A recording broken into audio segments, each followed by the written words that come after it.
আসসালামু আলাইকুম সবাইকে। আজকে ঢাকা বিশ্ববিদ্যালয়ের খ ইউনিটের 2024-25 সেশনের বাংলা কোয়েশ্চেনের সমাধান নিয়ে আমরা আলোচনা করব। তো প্রথম যে কোয়েশ্চেনটা, রাবণ অনুজ লক্ষ্মী রাবণ আত্মজয়, এখানে লক্ষ্মী শব্দটি কোন পদ? এটা কি বিশেষ্য, ক্রিয়া, বিশেষণ নাকি সর্বনাম? এই কোয়েশ্চেনটা করা হয়েছে। এখন একটা খেয়াল রাখেন, আমরা বলি না স্যার একটু লক্ষ্য করেন, স্যার আপনি একটু লক্ষ্য করে দেখুন তো এই জিনিসটা এমন। তো লক্ষ্য করা মানে কি? আমরা একটু অ্যাটেনশন দেওয়া বা হচ্ছে জিনিসটা আমি একজনকে মেনশন করে বলা, যেমন আপনি বলতে পারেন যে সে আমাকে লক্ষ্য করে এই কথাগুলো শুনিয়েছে। তো এখানে লক্ষ্য করা একটা কাজ বোঝাচ্ছে না স্যার? তাহলে আনসারটা কি হবে? ক্রিয়া। আরও সহজভাবে যদি আমরা বলি, তিনটা আছে এরকম লক্ষ্য উচ্চারণের, তিনটা অর্থ হতে পারে। যদি জফলা দিয়ে থাকে তখন হচ্ছে যে আমরা বলি না এইম ইন লাইফ, জীবনের লক্ষ্য বা হচ্ছে উদ্দেশ্য বলি। আরেকটা, এই দুইটা যেহেতু সেম, এটার একটা অর্থ হতে পারে টাকা, কি 1,00,000 টাকা, 2,00,000 টাকা। আর আরেকটা যেটা বললাম যে লক্ষ্য করা, কাউকে কোনো কিছু লক্ষ্য করে বলা আর কি, বোঝা গেছে? তো এখানে আমাদের রাবণ অনুজ, অনুজ মানে কি বোঝায়? রাবণের ছোট ভাই, রাবণের ছোট ভাইকে বিভীষণ। আর আত্মজ মানে কি? পুত্র। রাবণের পুত্র কে ছিল? মেঘনাদ। তো বিভীষণ মেঘনাদকে লক্ষ্য করে কথা বলছিল যে তোমার বাবার দোষ, এটা আমার দোষ নেই, এই জন্য আমি এখানে সাফারার হব না আর কি। হ্যাঁ, তো এই জিনিসটা বলতে গিয়ে লক্ষ্যর কথাটা বা লক্ষ্মীর কথাটা এসছে, তো এটা অবশ্যই ক্রিয়া আনসার হবে। পরবর্তী কোয়েশ্চেনে আমরা চলে যাই। সেটা হচ্ছে বাদলায়, ক্লিন দিতে হবে না, আচ্ছা। সেটা হচ্ছে বাদলায় বন্দুক বারুদকে একটু নেবে না। এটা রেইনকোট গল্পের কোন গল্প স্যার? রেইনকোট। আগেরটা ছিল বিভীষণের প্রতি মেঘনাদ, এটা হচ্ছে রেইনকোট গল্পের একটা ডিরেক্ট লাইন। আগেরটাও কবিতার লাইন ছিল। সুতরাং কবিতা, গদ্য, পদ্য এগুলো যা আছে আমাদের, এবং সহপাঠেরও আমাদের হচ্ছে, আমরা যখন পড়বো লাইন বা হচ্ছে সিকোয়েন্সগুলো একটু খেয়াল রাখার চেষ্টা করবো। হ্যাঁ, আচ্ছা। তো এখানে বাদলায় বন্দুক বারুদকে একটু কি নেবে না? ঘুমিয়ে নেবে না, জিরিয়ে নেবে না, ডেকে দিবে না, বিরতি নেবে না। এখানে বইতে ডিরেক্ট বলা আছে কি জিরিয়ে নেবে না, মানে হচ্ছে এটা একটু রেস্ট করবে না। বাদলায় বৃষ্টি বারুদ তো হচ্ছে। তো পরের কোশ্চেনটা হচ্ছে মানুষের মধ্যে যাহা অন্তরতম এবং অনির্বচনীয়, লেখকের মতে তাহা কণ্ঠস্বর যেন তারই কি আওয়াজ, চেহারা, চক্ষু, হৃদয়। এটাও একটা লাইন গদ্যের, সেটা হচ্ছে আমাদের অপরিচিতা গল্পের একটা লাইন বা হচ্ছে উদ্ধৃতি বলতে পারেন। তো এক্ষেত্রে দেখেন, আমাদের স্টোরিটা যদি খেয়াল রাখি তাহলে তিনোটা কোশ্চেন আমরা কিন্তু স্টোরি খেয়াল রাখলে আমাদের জন্য সহজ হয়ে যায়। এটা একটু দেখেন, আমাদের যখন অনুপম ট্রেনে যাচ্ছিল, তো ট্রেনের ব্যাপার স্যাপার যখন আসলো, তখন সে তো আর কল্যাণীকে আগ থেকে চেনে না, বা বিয়ের সময় বা বিয়ের অনুষ্ঠানের সময় তো সে দেখে নাই। তো সে শুনতে পেলো বলা হচ্ছে এক জায়গা থেকে শীঘ্রই, এই টাইপের বলে যে শীঘ্রই চলে এসো, এখানে জায়গা আছে।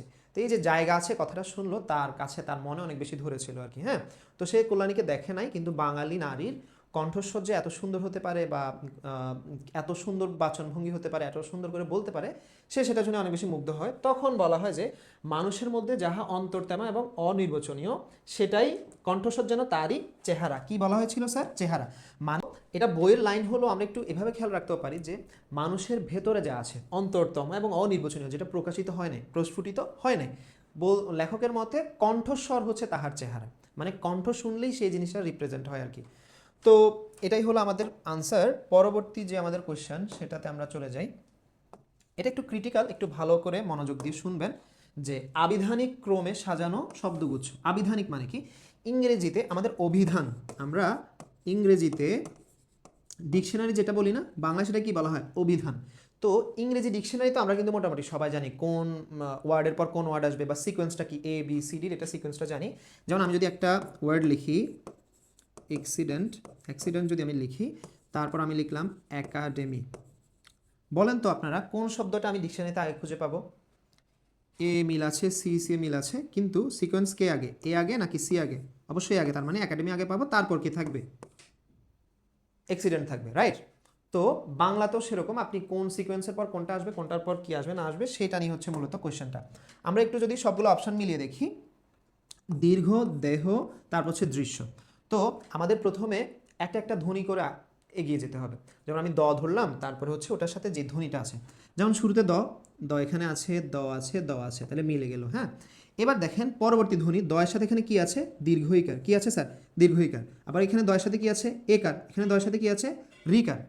একটু খেয়াল রাখেন তো, আমরা জানি শুরুতে সরব ধ্বনি যতগুলো আছে সবগুলো আসবে, তারপর তার কার আসবে, যেমন সর, সরা, রস্বই, দীর্ঘই যা যা আছে সবগুলো আসবে, তারপর আকার আসবে, তারপর রস্বইকার আসবে, তারপর দীর্ঘইকার, তারপর রস্বকার, তারপর কি? দীর্ঘকার। এবার আকার, রস্বইকার, দীর্ঘইকার, রস্যকার, দীর্ঘকারের পরে অবস্থান হচ্ছে কার? রিকারের। এরপর হচ্ছে একার ওইকার। কিন্তু আমরা এখানে দেখতে পাচ্ছি দীর্ঘইকারের পর ইমিডিয়েটলি আমি কাকে পেলাম? একার। তাইলে দীর্ঘইকারের পর আমার এখানে কাকে পাওয়ার কথা ছিল? রিকারকে না, যেহেতু রি এখানে আছে। এরপর আমাকে একার পাওয়ার কথা ছিল। তাহলে 1 নম্বরে বা প্রথম বর্ণ কোনটা হওয়ার কথা ছিল? এটা। 2 নম্বর বর্ণ কোনটা হওয়ার কথা? এটা। এটা হচ্ছে 3 নম্বর বর্ণ হওয়ার কথা। কিন্তু সিকোয়েন্সটা কি ঠিক আছে? 1 3 2 হওয়ার কথা ছিল 1 2 3। তাহলে এটা এখানে এই অপশনটা বাদ। পরেরটা দেখেন, গৃহর ক্ষেত্রে দেখেন গ মিল আছে, গ পেলাম, গ পেলাম। এরপরের যেই এটার সাথে কার আছে সেটা আমরা দেখব। গয়ের সাথে কি আছে স্যার? রিকার। এরপর আবার গয়ের সাথে কি আছে? ও কার। তারপরে গয়ের সাথে এখানে যদি কিছু না থাকে তাহলে ধরে নেবেন অ আছে। যেমন আমরা উচ্চারণ পড়েছি সমস্ত ব্যঞ্জন বর্ণ যদি আকার রস্বইকে দীর্ঘ মানে কোনো কিছু না থাকে তাহলে এখানে কি আছে? অধ্বনিটা আছে। তাহলে অ। তাহলে এখানে তো শুরুতেই গলত, কারণ আমার অটা থাকার কথা কোথায়? সবার আগে। তাহলে এটাও বাদ। আচ্ছা, পরবর্তী অপশনটা দেখেন, ক পেলাম, ক পেলাম, ক পেলাম। ঠিক আছে। তাহলে এবার ক যেহেতু মিলে গেছে তাহলে কয়ের পরবর্তীটাতে আমরা যাব। কয়ের পরে কি আছে? শুরুটাতে আকার, তারপরে হচ্ছে কয়ের সাথে হচ্ছে এটার পরেও আকার, তারপর হচ্ছে কি? রস্যকার। তাহলে আকার, আকারের পরে রস্যকার। ঠিক আছে, মিলল সিকোয়েন্সটা। ঠিক আছে, তাহলে যদি সিকোয়েন্স ঠিক থাকে তাহলে আরেকটু পরে আমরা যাব। দেখেন, বর্গীয় জ লিখলো, তারপর চ, তারপর কি? দন্তস্ব। হ্যাঁ, তো আমি সিকোয়েন্সটা একটু লিখি। চ, ছ, তারপরে গিয়ে কি? ঝ। কিন্তু আপনার শুরুর শব্দটা কি দেওয়া? শুরুর শব্দে কি আছে? জ। তারপরে কি আসে? চ। তাহলে এখানে সিকোয়েন্সটা মানে গোলমাল হয়ে গেল না? চটা থাকার কথা কোথায় ছিল? এখানে। আর জটা পরবর্তীতে যাওয়ার কথা ছিল। তাহলে এটাও বাদ, এটা বাদ, এটা বাদ, এটা বাদ। তাহলে আনসার কোনটা? এটা। এটা মিলিয়ে দেখলে আমরা ভেঙে ভেঙে দেখলো যে সবগুলো সিকোয়েন্স অনুযায়ী আছে। বোঝা গেছে? তাহলে আবিধানিক অনুক্রমগুলো এভাবে আমাদের একটু সময় নিয়ে করতে হয়। যেমন আপনাদেরকে যদি শর্টকাট বলি, শুরুতে স্বর, স্বরেয়া যা যা আছে তারপর এগুলো আসবে, তারপর এটার কাটটা থাকবে, এরপর আমাদের থাকবে হচ্ছে অনুস্বার, বিসর্গ, চন্দ্রবিন্দু, এরপর আমাদের ক আসবে। এবং আপনারা জানেন ক এর পর কিন্তু ইমিডিয়েট খ আসে না, কি আসে তারপর? খিও আসে। এগুলো হচ্ছে ডিকশনারি ব্যাপার স্যাপার। আমরা আমি জানি আপনারা খুবই কম মানুষজন ডিকশনারি খুঁজে দেখছেন, মানে বাংলা অভিধান খুঁজে দেখলে আপনারা ওখানে সিকোয়েন্সটা দেখতে পাবেন। যাই হোক, এটা কিন্তু ঢাকা বিশ্ববিদ্যালয়ের প্রশ্ন বা হচ্ছে কোয়েশ্চেনটা 2020 সাল থেকে, আমি যদি ভুল না করি 20 সাল থেকে বা 19 সাল থেকে ক্রমান্বয়ে প্রত্যেকটা বছরই একটা একটা করে কোয়েশ্চেন থাকছে, অনেক সময় দুইটাও থাকতে পারবে। তো এই জিনিসটা অনেক বেশি ইম্পর্ট্যান্ট, একটু মনে রাখবেন। পরবর্তী কোয়েশ্চেন আমরা চলে যাই, সেটা হচ্ছে ক্রমাগত ভুল করো না। হ্যাঁ, মানে আমি যদি একবার কথ্য ভাষায় বলতে যাই, ক্রমাগত ভুল কইরো না। অনেকে এই জিনিসটার ব্যবহারটা জানেন, আমি একটু বলে দিই আপনাদেরকে। আমরা হচ্ছে যেটা কথ্য ভাষা বা হচ্ছে মৌখিক মানে মুখে আমরা যেটাকে কইরো বলি আর কি, এই তুমি এটা কইরো না, সেটার জন্য আমরা কি ইউজ করবো? করো না। এটা প্রমিত ব্যবহার আর কি। অনেকেই আমরা জিনিসটা দেখলে মনে করি যে জিনিসটা কি নাকি। আচ্ছা, যাই হোক, এবার দেখেন আমরা এটা কি সর্বনাম বলবো না ক্রিয়া বিশেষণ নাকি বিশেষণ নাকি অনুসর্গ? একটু খেয়াল করে দেখেন তো, আমরা যখন বিশেষণ এবং ক্রিয়া বিশেষণ পড়েছিলাম, বিশেষণটা কাকে মডিফাই করে? একটা নাউনকে। আর যদি ক্রিয়াকে মডিফাই করে সেটাকে আমরা কি বলবো? ক্রিয়া বিশেষণ। এখানে ভুল করো না, ভুল করা একটা কাজ না স্যার, ভুল করা। তাহলে আমাকে কখন করতে না করেছে বা কিভাবে করতে না করেছে? কিভাবে করতে না করেছে আমাকে? ক্রমাগত, মানে একটার পর একটা রিপিটেডলি আমি যাতে না করি। তাহলে এটা কি চলে যাবে স্যার? ক্রিয়া বিশেষণ। কারণ এই ভুল না করা কাজটাকে কে মডিফাই করেছে? ক্রমাগত। এখন অনেকে যদি এভাবে খেয়াল করতে না পারেন, আমরা আরেকটা সলিউশন দিতে পারি। সেটা হচ্ছে আমরা কিছু কিছু ইংরেজি অ্যাডভার্ব দেখে থাকি, ক্রিয়া বিশেষণের ইংলিশ তো হচ্ছে অ্যাডভার্ব, সেগুলো হচ্ছে পুরো একটা সেন্টেন্সকে মডিফাই করে। যেমন আপনি রিসেন্টলি বললেন, লেটলি বললেন। হ্যাঁ, তো নবম দশম শ্রেণীতে একটি উদাহরণ আছে, আজকাল ফলের চেয়ে ফুলের দাম বেশি। এটা একটা স্টেটমেন্ট, ফলের চেয়ে ফুলের দাম বেশি। এখন এটা কখন ঘটছে? আজকাল। হ্যাঁ, পুরো বাক্যটাকে এই আজকালটা মডিফাই করছে। তাহলে সেটা কি হবে? ক্রিয়া বিশেষণ। কি হবে স্যার? ক্রিয়া বিশেষণ। ওই যে ইংরেজির মতো অ্যাডভার্ব, যেরকম যেমন আমরা বলতেন recently we have seen that, এটা সেটা উই হ্যাভ সিন দ্যাট পুরো বাক্যটাকে কে মডিফাই করছে? রিসেন্টলি। তো রিসেন্টলি আমরা কি বলি? অ্যাডভার্ব বলি। এখানেও আপনি যদি ওইটা খেয়াল করতাম তাহলে ভুল করো না, একজনকে আপনি বললেন আর কি ভুল কইরো না, ওকে মডিফাই কে করছে? ক্রমাগত। কিভাবে ভুল করো না? ক্রমাগত ভুল করো না। আর যেটা অ্যাকচুয়ালি খেয়াল রাখবেন সেটা হচ্ছে ভুল করা বা না করা একটা কাজ তো নাকি, ওই কাজকে কে মডিফাই করছে? ক্রমাগত। কিভাবে ভুল করতে না করছে আপনাকে? ক্রমাগত ভুল করতে না করছে। তাহলে আনসার কি হবে স্যার? ক্রিয়া বিশেষণ। আচ্ছা, পরবর্তী কোশ্চেনে আমরা চলে যাই। আচ্ছা, আমাদের কোশ্চেনটা হচ্ছে বৈষম্য বিরোধী শব্দটি যে সমাজে নিষ্পন্ন। আচ্ছা, যদি একটু বিস্তারিত আলোচনা করতে যাই, সমাস আমরা মেইনলি কিভাবে নির্ণয় করব? আমরা সমস্ত পদকে দুইটা ভাগে ভাগ করে ফেলবো, বৈষম্য করলাম আর হচ্ছে বিরোধী করলাম। এখন দেখেন কোন পদের অর্থ প্রাধান্য পাচ্ছে, কারণ একটা হচ্ছে পূর্বপদ একটা কি পরপদ, এটা নির্ণয় করতে পারলে হচ্ছে আপনার প্রায় 50%-এর মতো সমাজটা আপনি পেরে যাবেন। বাকিটা অর্থ টর্থ বা হচ্ছে পূর্বপদে কি আছে না আছে সেটা পরপদে কি আছে মিলিয়ে করতে হয়। তো দেখেন আমি বললাম বৈষম্য বিরোধী, এখানে পূর্বপদ হচ্ছে বৈষম্য, পরপদ কি বিরোধী। এখানে কোন পদের অর্থ প্রাধান্য পাচ্ছে দেখেন তো, বৈষম্য নাকি এটার এগেনস্টে যেটা বৈষম্য বিরোধী, যেটা আমি বৈষম্য মানি না এই টাইপের জিনিসপত্র না। তাহলে আমি দেখতে পাচ্ছি যে কার অর্থ প্রাধান্য পাচ্ছে, পরপদের। তো পরপদের অর্থ যদি প্রাধান্য পায় তখন আমাদের জন্য তিনটা দরজা খোলে, দ্বিগু, তৎপুরুষ, একটা হচ্ছে কর্মধারয়। তিনটা আমাদের সমাস দরজা খোলে। এখানে দ্বিগু তো অলরেডি নাই, তাহলে দ্বিগু বাদ, তৎপুরুষ আর কর্মধারয়। দ্বিগুটা কেমনে খেয়াল রাখবেন, পর্বত প্রধান হওয়ার পর যদি শুরুতে কি থাকে, সংখ্যা থাকে, সেটা হচ্ছে দ্বিগু সমাস। আচ্ছা যাই হোক, এবার দেখেন বৈষম্য বিরোধী আমরা যদি একটু ভাঙতে যাই বা নিচ থেকে ব্যাসবাক্য করতে যাই কেমন হয়, বৈষম্যের বিরোধী। কার বিরোধী স্যার, বৈষম্যের বিরোধী। এখন আমরা বৈষম্যের বিরোধী লিখলাম, বৈষম্যের বিরোধী, এটা হচ্ছে এটার ব্যাসবাক্য। দেখেন তো এখান থেকে কোন জিনিসটা মিসিং, এর না, বৈষম্যের এর যেটা ছিল এর। তো আমরা জানি র এর হচ্ছে একটি বিভক্তি, কোন বিভক্তি স্যার, ষষ্ঠী বিভক্তি, ষষ্ঠী বিভক্তি। এবং বিভক্তি যদি বাদ গিয়ে বিভক্তি লোপ পেয়ে কোনো সমাস হয় সেটাকে আমরা বলি তৎপুরুষ সমাস। কোন সমাস, তৎপুরুষ সমাস। ঠিক আছে, আরও ক্লিয়ারলি আপনাকে যদি বলি, আপনি বলেন যদি স্যার এটা এই তিনটা থেকে আমি এভাবে কীভাবে নির্ণয় করবো, আর একটু ডিপলি বলেন। তো আমরা জানি পরপদ প্রধান হওয়ার পর শুরুতে যদি সংখ্যা থাকে দ্বিগু, আবার পরপদ প্রধান হওয়ার পর যদি তুলনা বোঝায়, কি বোঝায় স্যার, তুলনা বোঝায়, মধ্যপদ লোপ পায়, এটা ব্যাপার স্যাপার থাকে, তখন সেটা কোথায় কি হয়ে যায়, কর্মধারয়। এবার এটার সাথে যদি বিভক্তির সম্পর্ক থাকে, কার সম্পর্ক স্যার, বিভক্তি লোপ পাবে বা বিভক্তি দেখা যাবে এখানে, হ্যাঁ বিভক্তি লোপের কাজটাই মেইনলি। তো বিভক্তি যদি লোপ পেয়ে সমাসটা হয় বা সমস্ত পদটা হয় তখন সেটাকে আমরা কি বলি, তৎপুরুষ সমাস। তো আমরা এখানে দেখতে পাচ্ছি বৈষম্যের বিরোধী, এটা বাদ যাচ্ছে, তো র এর কি ষষ্ঠী বিভক্তি, হ্যাঁ তাহলে এটা ষষ্ঠী তৎপুরুষ হওয়ার কথা, ও তৎপুরুষও করা যাবে ব্যাসবাক্য অনুযায়ী আর কি। হ্যাঁ যাই হোক, পরের সমাসে আমরা চলে যাই, পরের কোশ্চেনে আমরা চলে যাই। পোড় খাওয়া, পোড় খাওয়া শব্দের বিশিষ্ট অর্থ কি। আচ্ছা, পোড় খাওয়া অনেকে বলে না যে আমি একজন পোড় খাওয়া ব্যক্তি, আমার সাথে পাঙ্গা নিতে এসো না, এই টাইপের করে বলে না, এটা আর কি। তো পোড় খাওয়া বলতে উনি কি বোঝাচ্ছেন, যে আমি অনেক কিছু ফেস করে এসেছি, লাইফ অনেক স্ট্রাগল, অনেক প্রতিকূলতা আমি পেরিয়ে এসেছি, আমার সাথে ভাব নিতে এসো না বা আমার সাথে পাঙ্গা নিতে এসো না। তাহলে এটা কি আনসার হবে স্যার, প্রতিকূলতা পেরোনো। এই তো আমাদের পরবর্তী কোশ্চেনটা হচ্ছে অধ্বনির বিবৃত উচ্চারণ। বিবৃত মানে বলতে কি বোঝায়, অটা কার মতো হবে, অটা অয়ের মতোই হবে, অয়ের উচ্চারণ কেমন থাকবে, অয়ের মতোই থাকবে, অটা ও হয়ে যাবে না, ও হলে সংবৃত। এখন এটার আনসার হচ্ছে অনেক, আমরা দেখতে পাচ্ছি যে অটা অয়ের মতো আছে, আমরা অনেক কেউ বলি না, অনেক বলি। কিন্তু যে সমস্যাটা সৃষ্টি হয়েছে এবার, যে অপশান এই দুটো নিয়ে, হ্যাঁ অনেকে বলছেন বা হচ্ছে এটা আমরা পড়েছি যে কোনো শব্দ যদি না বোধক অর্থ দেয়, কেমন অর্থ স্যার, না বোধক অর্থ দেয়, তখন অটা অয়ের মতোই থাকবে। যেমন তুল মানে কি স্যার, সাদৃশ্য, তুলনা বোঝায় আর কি। অতুল মানে হচ্ছে বই সাদৃশ্য, তুলনা হবে না। আর ধীর মানে শান্ত, অধীর মানে কি, অশান্ত, তাহলে এখানে অটা অয়ের মতোই হওয়ার কথা, অতুল অধীর হওয়ার কথা। আচ্ছা আমি ধরে নিলাম এই তিনটা আমাদের ওই নিয়ম অনুযায়ী হবে, তাহলে আনসার কয়টা হয়েছে স্যার, তিনটা। তিনটা কি কোশ্চেনের আনসার হওয়া পসিবল? অনেক বলতে কোশ্চেনটা হচ্ছে ভুল করেছে, কোশ্চেন ভুল করে নাই, আমি একদিক থেকে বলতে পারবো, সেটা হচ্ছে তিনটা প্রথমত তো আমি আনসার নিতে পারবো না, আর এটা তো করুন, এটা সংবৃত হয়ে যাচ্ছে কারণ ওটা ওর মতো হচ্ছে, মানে এই তিনটা নিয়ে হচ্ছে ঝামেলাটা আর কি।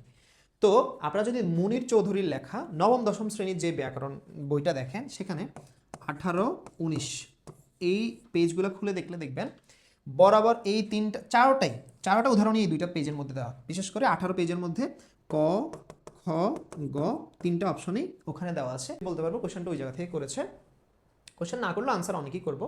কোশ্চেনটা কেন করেছে বলতে পারবো, ওখানে অতুলের এই অতুলটাকে অতুল বলে লেখা হয়েছে, অধীর থেকে আমরা যেটাকে অধীর বলি, এটাকে অধীর এভাবেই লেখা আছে, মানে হচ্ছে সংবৃত হয়ে যাচ্ছে, আর এটা তো অলরেডি সংবৃত আমি নিতেই বুঝছি। তাহলে বিবৃত কোনটা থাকছে, অনেক। তো ঝামেলা যেটা সৃষ্টি হয় সেটা হচ্ছে বাংলা একাডেমির যে অভিধান, সেখানে অতুলটাকে অ দিয়ে দেখা, অধীর থাকে ও দিয়ে দেওয়া আর কি, দেখা আর কি। তো অনেকের আনসারটা যারা করেছে ওদের কোশ্চেনের আনসার হয়েছে। আর এত সমালোচনা যে হলো, যদি প্রশ্ন কমিটি বা হচ্ছে কোশ্চেনের যেই যারা করেছে ওনারা যদি বিবেচনা করেন, তাহলে হচ্ছে ওই যে অটো যেই আনসার মার্কটা দেওয়া, যারা এটাতে আনসার করেছে বা যারা এটাতে রিস্কটা নিয়েছে তাদের আনসারটা দেওয়া হয়েছে আর কি। হ্যাঁ এমনিতে আমরা আনসার কোনটা জেনে রাখবো, অনেক, কারণ এগুলোকে কোনো না কোনোভাবে আমি কিসে ফেলে দিতে পারছি, সংবৃতকে, এটাকে কোনোভাবে সংবৃতিতে ফেলা যাচ্ছে না। ঠিক আছে, আচ্ছা পরবর্তী কোশ্চেন আমরা চলে যাই। পরবর্তী কোশ্চেনটা হচ্ছে রোকেয়া সাখাওয়াত হোসেনের রচনা নয় কোনটি? আমাদের অপশনে মতিচোর, পদ্ম, গোখরো, অবরোধবাসিনী, সুলতানার স্বপ্ন এগুলো দেওয়া আছে। আমরা রোকেয়া সাখাওয়াত হোসেন সম্পর্কে যখন পড়েছিলাম গৃহতে, তো তখন দেখেছিলাম যে ওনার গ্রন্থগুলা প্রায় সহজে একটা লাইনের মাধ্যমে আমরা দিয়ে দিয়েছিলাম। খুবই মানে এত বেশি না যে অনেক মনে রাখতে হয়। তো আমরা সবাই জানি ওনার একটা গ্রন্থ হচ্ছে মতিচুর আছে, অবরোধবাসিনী আছে, আর একটা সুলতানার স্বপ্ন আছে। আরেকটা আমরা পড়েছিলাম এই টাইপের করে, সেটা হচ্ছে পদ্মরাগ। কি পড়েছিলাম? পদ্মরাগ। পদ্ম গোখরো নামের কিছু ছিল না। তাহলে এই তিনটার সাথে আমরা পরিচিত, আমাদের কাছে নর্মাল, এটা অ্যাবনর্মাল লাগছে, তাহলে এটাই কি আনসার? ঠিক আছে, আর এটা হচ্ছে কাজী নজরুল ইসলামের লেখা। আচ্ছা, যাই হোক, পরবর্তী কোশ্চেনে চলে যাই আমরা। তো আমাদের পরবর্তী কোশ্চেনটা হচ্ছে বিলাসী গল্পে উল্লেখ নেই কার কথা আর কি। হ্যাঁ, এখানে অপশানে দেওয়া হুমায়ুনের কথা, তুগলক খাঁর কথা, ভূদেব বাবুর কথা, বাবার কথা। আমরা একটু মিলিয়ে দেখি। এক সময় বলা আছে যে আমাদেরকে যখন কোশ্চেন করা হতো হুমায়ুনের বাবার নাম কি, তাহলে আমরা তুগলক খাঁ দাগায় দিয়ে আসতাম। তাহলে হুমায়ুনের বাবার নাম, তার মানে হুমায়ুনকে পেয়ে গেলাম, তুগলক খাঁ আনসার করে দিয়ে আসতাম। যদিও সেটা ভুল করতো তারা, তবে আনসার তো করতো, ওই কথাটা মেনশন আছে বইতে।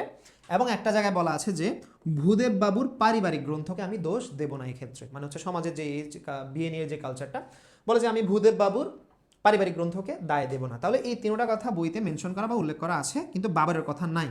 ঠিক আছে, যদিও আমাদের হুমায়ুনের বাবার নাম কি? বাবর, কিন্তু মেনশন করা তো নাই। তো প্রশ্নটা বলা হয়েছে কি উল্লেখ নেই কার কথা, তো বাবার কথা উল্লেখ নেই, খেয়াল থাকবে। আচ্ছা, তো পরবর্তী কোশ্চেনে আমরা চলে যাই।